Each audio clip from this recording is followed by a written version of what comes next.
हमारे कार्यकर्ता आपके गांव में रहते हैं, जहाँ आपकी पंचायत में रहते हैं, वो बात नहीं बताते ढंग से। यही कारण होता है, जिस कारण से फिर और क्या कारण है, और तो कोई कारण है नहीं। हम लगातार काम कर रहे हैं और ये जो 4.5 साल बीते हैं, इन 4.5 वर्षों में तो हमने कोई कसर ही नहीं छोड़ी। आपके पूरे इलाके को भी, इलाका आपका 103 किलोमीटर लंबा है, इलाका गुराला नहीं है, लग नहीं है, यानी बड़ी दूर लंबा चौड़ा एरिया है। लेकिन आपको ये स्मेल तो आती होगी ना कि इलाके के अंदर हो क्या रहा है। आपके बिल्कुल पास में डाडा सीबा है। अब डाडा सीबा का एनालिसिस करना चाहिए आप लोगों को। आपको अपने मंत्री का मूल्यांकन करने के लिए डाडा सीबा, बैठिए आप लोग,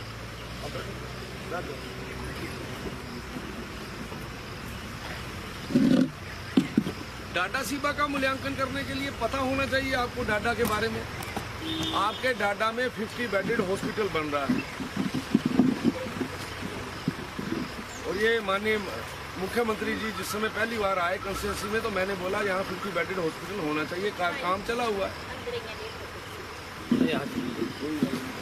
डिस्टर्ब कर रहे हो सारे आप लोग, बैठे रहो। कितने के लोग आ गए, आएंगे अपने आप बैठ जाएंगे, खड़े रहेंगे। हाँ पुरुषोत्तम, क्या हाल है? ठीक ठाक है, से ठीक है। अब डाडा में 50 बेडेड हॉस्पिटल बन रहा है। डाडा में कॉलेज अनाउंस कर गए थे वीरभद्र जी,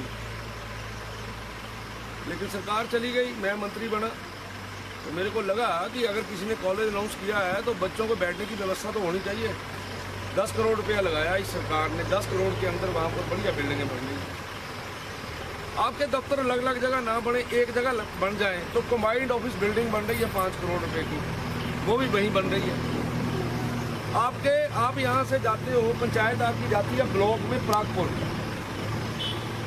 अब आपको प्रागपुर नहीं जाना है, आपका ब्लॉक अब डाडा में आ गया। ये अभी अनाउंस करवाया मैंने, थोड़े दिनों में चालू हो जाएगा, शुरू हो जाएगा। आपके कभी आप जाते थे वहाँ पे, आपका कोई प्रोग्राम होता था तो वहाँ रेस्ट हाउस है, उस रेस्ट हाउस के ऊपर 70 लाख रुपया खर्च करवाया, नया रेस्ट हाउस बनाया। सड़कें देखो, ये आपकी जो जितनी भी है, इन सड़कों की हालत आज से 5 साल पहले की देखो और आज की देखो।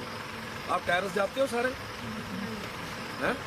जब टेरेस जाते हो, टेरेस आप जिस समय तलवाड़ा डाडा सीबा से चलते थे तो 1 घंटा 10 मिनट लगते थे और अभी 38 मिनट लगते हैं, 38-40, कितना टाइम लगता है। और लगातार इस क्षेत्र के अंदर काम हो रहे हैं।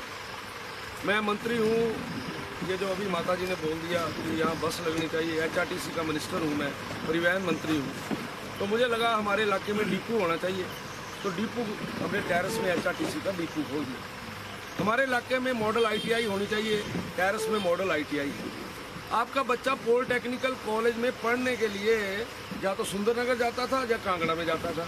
अभी पॉलिटेक्निकल कॉलेज जंडौर में बन रहा है, कोटला बेड़ के बिल्कुल साथ।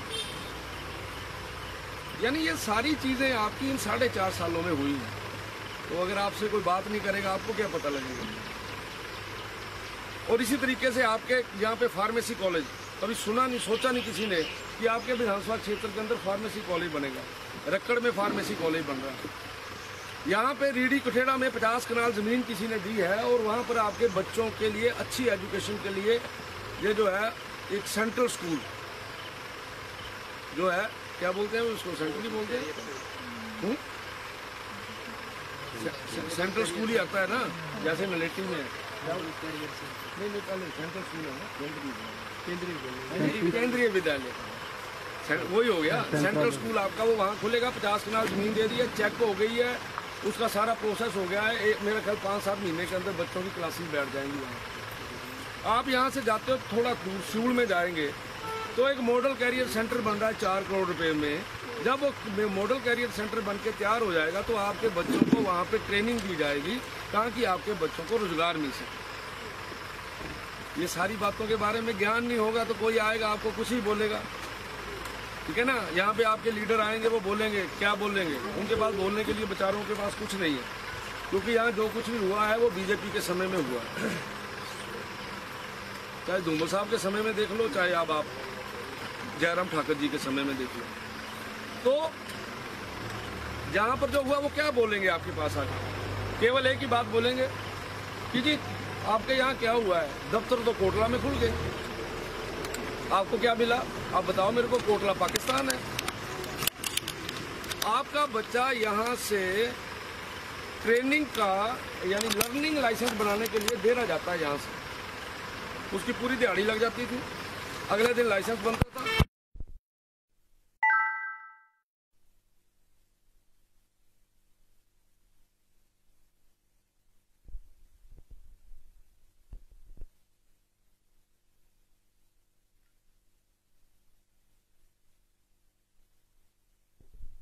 और वहां जाकर ये विषय को रखें कि अल्टीमेटली हमने बीजेपी के साथ क्यों चलना है,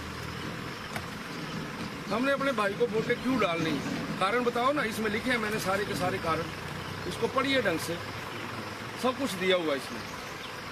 ये इसलिए दिया हुआ है ताकि आपके साथ कोई बात करे, बहस करे तो पता लगे। आपकी प्रधान यहाँ बैठी है, मैंने इस बार बोला इनको हाथ जोड़ के निवेदन की है, मैंने कहा इस बार मेरा साथ देना आपने। इन्होंने कहा हाँ मैं दूंगी पक्का। मैंने कहा बताओ क्या करना है। आपके लंडियारा में कार्यक्रम हुआ, बहुत बड़ा कार्यक्रम था, और उस कार्यक्रम के अंदर इन्होंने मेरे से जितना पैसा मांगा मैंने एक पैसा काटा नहीं, सारे दे दिए। अब पंचायत में काम आप लोगों ने करना है, पंचायत में काम प्रधान जी ने करना है, उप प्रधान करेगा, पंच करेगा। अब कई बार उसमें भी कोई कमी पेशी रह जाती है तो नजला एमएलए के ऊपर गिरता है। अब सड़क मैं तो बना नहीं रहा, रास्ता मैं नहीं बना रहा, इसीलिए मैं इनको बोल रहा हूँ कि आज मेरे को दिखाना है आपने जो बनाया है। तो मैं लगातार पिछले 4.5 वर्षों से काम में लगा हूँ। मेरी आपसे हाथ जोड़कर निवेदन यही है कि इस पोलिंग बूथ में इसको अप करने में मेरा सहयोग दें सारे लोग। तो सहयोग कैसे हो सकता है? भाई बाहर निकलेंगे, आप घर से बाहर जाएंगे, दूसरे गांव में जाएंगे, बातचीत करेंगे, और अगर जब आप बातचीत चर्चा करेंगे तो निश्चित तौर से आपका जो है मेरा समर्थन वहाँ पे बढ़ेगा। तो मैं यही निवेदन आपसे करने आया हूँ, और मुझे पूर्ण उम्मीद है कि आपको मेरी बातें ठीक लगी होंगी। और ये जो मैं कागज़ दूंगा, ये वाला, इस कागज़ को अच्छे तरीके से पढ़ें, इसमें देखें क्या क्या लिखा है, सारी की सारी चीज़ें लिखी हैं इसमें। ये मेरा निवेदन है आपसे, इतना ही मैंने बोलना है। बाकी आपको अगर ये लगता है कि कोई बात रह गई है, अभी मन के अंदर कोई बात आई है, तो वो बात कर लें। अभी तक लगभग 10 मिनट में और बैठूंगा। ये कागज़ इनको एक एक दीजिए सबको। ये स्टिकर हाथ में देने की जरूरत नहीं होती। नहीं सर, स्टिकर तो लगा रहे हैं। स्टिकर लगाइए, खुद लगाइए, कोई लगाए, लेकिन हाथ में देने की नहीं। हाँ, कोई बच्चा मांगता है या कोई और रहता है उसको दीजिए।